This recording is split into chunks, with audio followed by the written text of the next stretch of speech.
Hello नमस्कार जय श्री राम साथियों। आप सभी साथियों का हमारे YouTube चैनल में स्वागत वंदन आभार। साथियों, मेहनत सीढ़ियों की तरह होती है और भाग्य लिफ्ट की तरह होता है। जी हाँ साथियों, मेहनत जो होती है वह सीढ़ियों की तरह होती है और भाग्य लिफ्ट की तरह होता है। लिफ्ट तो साथियों किसी भी समय बंद हो सकती है, पर सीढ़ियाँ हमेशा ऊंचाई की ओर ही जाती हैं। इसलिए साथियों, मेहनत करते रहिए, सफलता अवश्य मिलेगी। तड़प होनी चाहिए कामयाबी के लिए, सोच तो हर कोई लेता है साथियों। इसलिए लगातार मेहनत करती, सफलता अवश्य मिलेगी। ये 2 से ढाई महीने आपको आपके उस मुकाम तक ले जाएंगे जिसके लिए आपने सोचा नहीं होगा। साथियों, ऐसे 2 से ढाई महीने आपके लिए होने वाले हैं जो आपको आने वाला जो आपका भविष्य होगा उसको एक सुनहरा इतिहास आप रचने वाले हैं साथियों। जी हाँ, आपको और आपके पूरे परिवार को एक खुशियाँ देने वाला साल है साथियों। इसलिए मेहनत करिए, आने वाले आपका भविष्य बन जाएगा साथियों इन 2 से ढाई महीनों में। इसलिए साथियों मेहनत करते रहिए। साथियों, हम डेली 50-50 क्वेश्चन की सीरीज कर रहे हैं। हम 50 क्वेश्चनों में से जो सीरीज लाते हैं उसमें से 20 क्वेश्चन डेली करवा रहे हैं। जी हाँ, 20 क्वेश्चन डेली करवाते हैं हम, वो भी इंपॉर्टेंट जीके के क्वेश्चन। तो साथियों, ये आपके सामने है 11वां प्रश्न। आज हम 11 से 20 क्वेश्चन यानी कि 30 क्वेश्चन और 20 क्वेश्चन कर लेंगे। यानी टोटल यहाँ से जो 11 नंबर की जो सीरीज हो रही है 30 नंबर तक जाएगी। ठीक है, तो साथियों आपके सामने है 11वां प्रश्न। जल में वायु का बुलबुला किसकी भांति व्यवहार करेगा? जी हाँ साथियों, जो जल में वायु का बुलबुला होता है वह किस भांति व्यवहार करेगा? क्या वह उत्तल दर्पण की भांति व्यवहार करेगा? क्या वह उत्तल लेंस की भांति व्यवहार करेगा? क्या वह अवतल दर्पण की भांति व्यवहार करेगा? या वह अवतल लेंस की भांति व्यवहार करेगा? तो साथियों, जो जल में वायु का बुलबुला होता है वह जो है अवतल लेंस की भांति व्यवहार करता है। क्या अवतल लेंस की भांति व्यवहार करता है? इसका राइट आंसर हो जाएगा ऑप्शन डी। तो जल में जो वायु का बुलबुला होता है वह अवतल लेंस की भांति व्यवहार करता है। चलिए चलते अगले प्रश्न की तरफ। अगला प्रश्न आपके सामने, ऑप्टिकल फाइबर किस सिद्धांत पर काम करता है? जी हाँ साथियों, जो ऑप्टिकल फाइबर होता है वह किस सिद्धांत पर कार्य करता है? क्या अपवर्तन के सिद्धांत पर, प्रकीर्णन के सिद्धांत पर, या पूर्ण आंतरिक परावर्तन, या व्यतिकरण? तो साथियों, जो ऑप्टिकल फाइबर होता है वह जो होता है किस सिद्धांत पर कार्य करता है? इसका राइट आंसर क्या हो जाएगा? पूर्ण आंतरिक परावर्तन। जी हाँ साथियों, पूर्ण आंतरिक परावर्तन के सिद्धांत पर ऑप्टिकल फाइबर काम करता है। अपवर्तन पर कौन से सिद्धांत काम करते हैं साथियों? जो भी चीजें आपको अपनी जगह से हटी हुई दिखाई देती हैं साथियों, जैसे पेंसिल का जो मुड़ना आपको दिखाई देता है, जो पानी में आप पेंसिल डाल देते हैं वो आपको मुड़ी हुई दिखाई देती है। पेंसिल का जो मुड़ना हुआ, या फिर सिक्का यदि आप पानी में डाल देते हैं, कोई भी इस वस्तु जो अपने स्थान से दूसरी जगह दिखाई देती है उसको अपन अपवर्तन में रख सकते हैं। जैसे कोई एक शिकारी जो मछली पकड़ने वाला होता है वह मछली का जो जिस जगह पर होती है उससे दूर हटकर थोड़ा शिकार करता है, क्योंकि मछली जो सही दिखाई दे रही वो उस जगह पर होती नहीं है। तो ऐसी जो चीज़ें होती हैं उनको अपवर्तन कहते हैं। अपवर्तन को आपको मालूम होगा, जब कोई एक प्रकाश किरण एक माध्यम से दूसरे माध्यम में प्रवेश करती है तो वह अभिलंब की ओर झुक जाती है। ऐसी चीज़ों को हम अपवर्तन कहते हैं। परावर्तन किसे कहते हैं? जब कोई प्रकाश की किरण एक माध्यम से टकराकर, किसी भी परावर्तक माध्यम से टकराकर जितने डिग्री से आती है उतने ही डिग्री पर वापस लौट जाती है, उसी को अपन परावर्तन कहते हैं। ठीक है, आपतित किरण और परावर्तित किरण का जो आपतन कोण का मान होता है परावर्तन कोण के मान के बराबर होता है। तो ये सारी चीजें आपको ध्यान रखनी, जिसमें बोलता जाता है sine i equal to sine r होता है। चलिए चलते अगले प्रश्न की तरफ। अगला प्रश्न आपके सामने, किसी एयर कंडीशनर प्लांट की क्षमता को व्यक्त किस में किया जाता है? जी हाँ साथियों, किसी एयर कंडीशनिंग प्लांट की जो क्षमता होती है उसको किस में व्यक्त किया जाता है? टन में, प्रतिशत में, COP में, या तापमान में? तो साथियों, जो एयर कंडीशनर प्लांट होता है उसको व्यक्त करने के लिए हम COP का इस्तेमाल करते हैं। जी हाँ साथियों, किसका इस्तेमाल करते हैं? COP का इस्तेमाल करते हैं। किसी एयर कंडीशनर प्लांट की क्षमता को व्यक्त करने के लिए हम लोग COP का इस्तेमाल करते हैं। चलिए चलते अगले प्रश्न की तरफ। अगला प्रश्न आपके सामने, 1857 ईस्वी में बरेली विद्रोह का नेता कौन था? जी हाँ साथियों, 1857 ईस्वी में जो बरेली विद्रोह हुआ था उसका नेता कौन था? क्या कुंवर सिंह थे ऑप्शन ए, या ऑप्शन बी मौलवी अहमद शाह, या ऑप्शन सी खान बहादुर शाह, या ऑप्शन डी तात्या टोपे? तो राइट आंसर इसका क्या हो जाएगा साथियों? क्या ध्यान रखना, 1857 में जो बरेली विद्रोह का नेता खान बहादुर हुआ करते। जी हाँ, ऑप्शन सी इसका राइट आंसर हो जाएगा। खान बहादुर जी 1857 ईस्वी में बरेली विद्रोह के नेता थे। ठीक है, चलिए चलते अगले प्रश्न की तरफ। अगला प्रश्न आपके सामने, 1857 जो ईस्वी था के विद्रोह में पूर्व ब्रिटिश भारतीय सेना में भारतीय तथा यूरोपीय जो सिपाहियों का औसत क्या था? जी हाँ साथियों, क्या हो जाएगा? 1857 ईस्वी के विद्रोह के पूर्व ब्रिटिश भारतीय सेना में भारतीय तथा यूरोपीय सिपाहियों का क्या औसत था? 4:1, 5:1, 6:1 या 7:1, मतलब कितने भारतीयों में कितने यूरोपीय सिपाहियों का औसत था? 1857 ईस्वी के विद्रोह में पूर्व ब्रिटिश भारतीय सेना में भारतीय तथा यूरोपीय सिपाहियों का क्या औसत था? तो इसका राइट आंसर क्या हो जाएगा?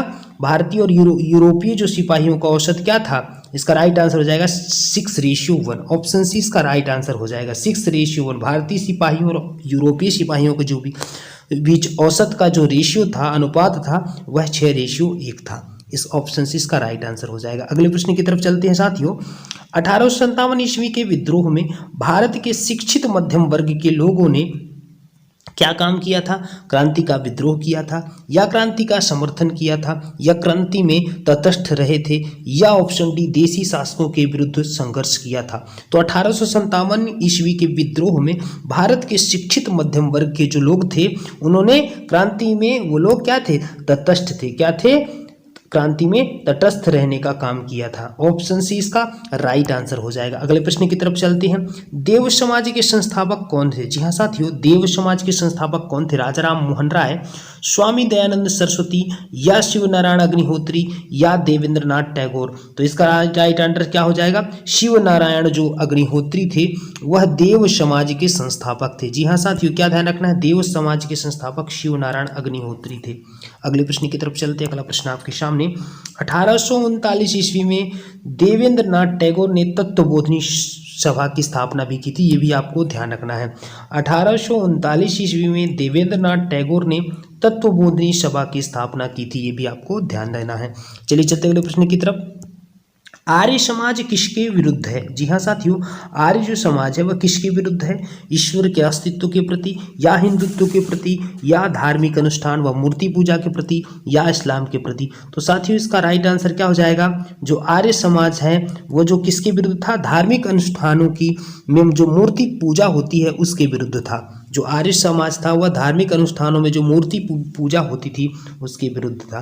ठीक है, इसका ऑप्शन सी इसका राइट आंसर हो जाएगा। अगले प्रश्न की तरफ चलते हैं। अहमदिया आंदोलन कहाँ हुआ था? जी हाँ साथियों, अहमदिया आंदोलन कहाँ हुआ था? पंजाब, उड़ीसा, हरियाणा, या फिर असम? इसका राइट आंसर क्या हो जाएगा? जो अहमदिया आंदोलन हुआ था वह पंजाब में हुआ था। ऑप्शन ए इसका राइट आंसर हो जाएगा। अहमदिया आंदोलन पंजाब में हुआ था। अगला प्रश्न आपके सामने।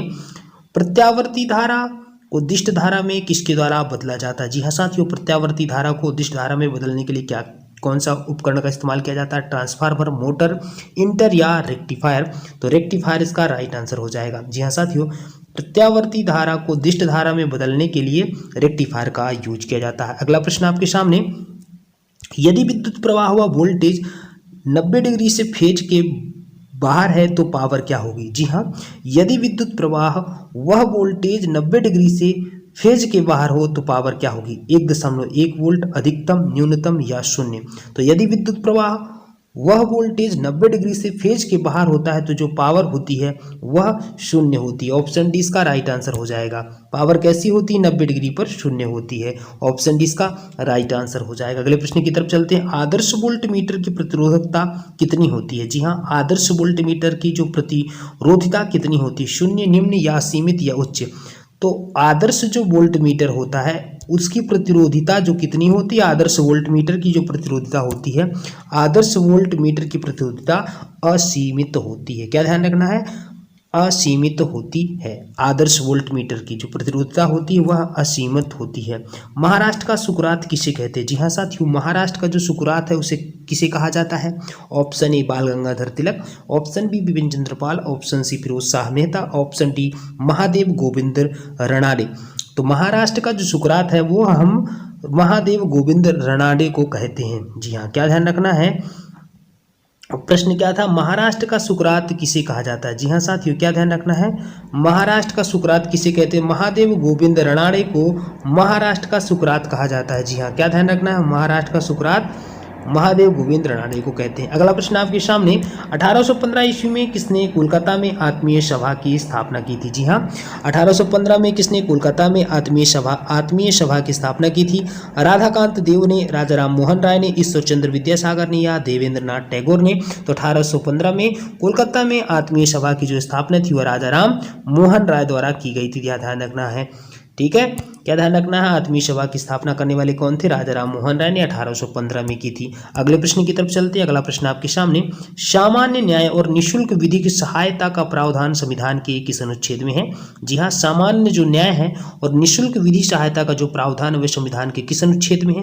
अनुच्छेद 39 में, अनुच्छेद 39A में, अनुच्छेद 40 में या अनुच्छेद 44 में? तो साथियों, जो सामान्य न्याय हो और निःशुल्क जो विधि सहायता होती है वह अनुच्छेद 39A में सम्मिलित है। इसका राइट आंसर बी हो जाएगा। अगले प्रश्न की तरफ चलते हैं। अगला प्रश्न आपके सामने, जो शराबबंदी है वो संविधान के किस धारा में निर्देशित है? जी हाँ साथियों, शराबबंदी संविधान के किस धारा में निर्देशित है? ऑप्शन ए धारा 47, ऑप्शन बी धारा 37, ऑप्शन सी धारा 50, ऑप्शन डी धारा 48। साथियों, आपको ध्यान देना है, जो शराबबंदी है वो संविधान के धारा 47 में है। शराबबंदी जो है संविधान की धारा 47 में उसको क्या किया गया है? अधिनियमित किया गया है। शराबबंदी संविधान के धारा 47 में अधिनियमित की गई है, तो ये भी ध्यान देना है। अगला प्रश्न आपके सामने, भारतीय संविधान के किस अनुच्छेद में राज्य के नीति निर्देशक तत्वों का उल्लेख है? जी हाँ साथियों, भारतीय संविधान के किस अनुच्छेद में राज्य के नीति निर्देशक तत्वों का अनुच्छेद है? अनुच्छेद 33 से 46, अनुच्छेद 34 से 38, अनुच्छेद 36 से 51 या अनुच्छेद 34 से 52। तो साथियों, भारतीय जो संविधान है उसमें राज्य के जो नीति निर्देशक तत्व हैं वह संविधान में अनुच्छेद 36 से 51 के बीच में रखे गए हैं। ये आपको ध्यान देना है। ऑप्शन सी इसका राइट आंसर हो जाएगा। अगला प्रश्न आपके सामने, भारतीय संविधान में राज्य के नीति निर्देशक तत्व कहाँ से ग्रहण किए गए? जी हाँ, भारतीय संविधान में राज्य के जो नीति निर्देशक तत्व वो कहाँ से ग्रहण किए गए हैं? आयरलैंड से, ब्रिटेन से या पूर्व सोवियत संघ से या दक्षिण अफ्रीका से? तो साथियों, भारतीय संविधान में राज्य के जो नीति निर्देशक तत्व हैं वह आयरलैंड से ग्रहण किए गए, ये ध्यान देना है। ब्रिटेन से हमने संसदीय शासन प्रणाली ली है। ब्रिटेन से हमने क्या लिया है? संसदीय शासन प्रणाली, ये भी ध्यान देना है। संसदीय शासन प्रणाली, संसदीय शासन प्रणाली, ये ध्यान देना है आपको। पूर्व सोवियत संघ से मौलिक कर्तव्य हमने लिए, क्या लिए हैं? मौलिक कर्तव्य।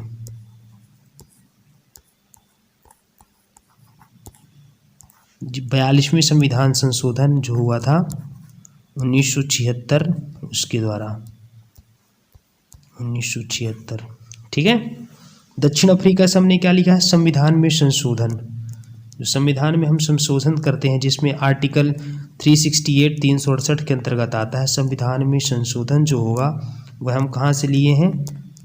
दक्षिण अफ्रीका के संविधान से लिए हैं। तो ये भी ध्यान देने योग्य बातें हैं, ठीक है। चलिए चलते अगले प्रश्न की तरफ। अगला प्रश्न आपके सामने, मौसम संबंधी जो घटनाएं होती हैं वो किस मंडल में होती हैं? जी हाँ साथियों, मौसम संबंधी घटनाएं किस मंडल में होती हैं? ओजोन मंडल, बाह्य मंडल, क्षोभ मंडल या आयन मंडल?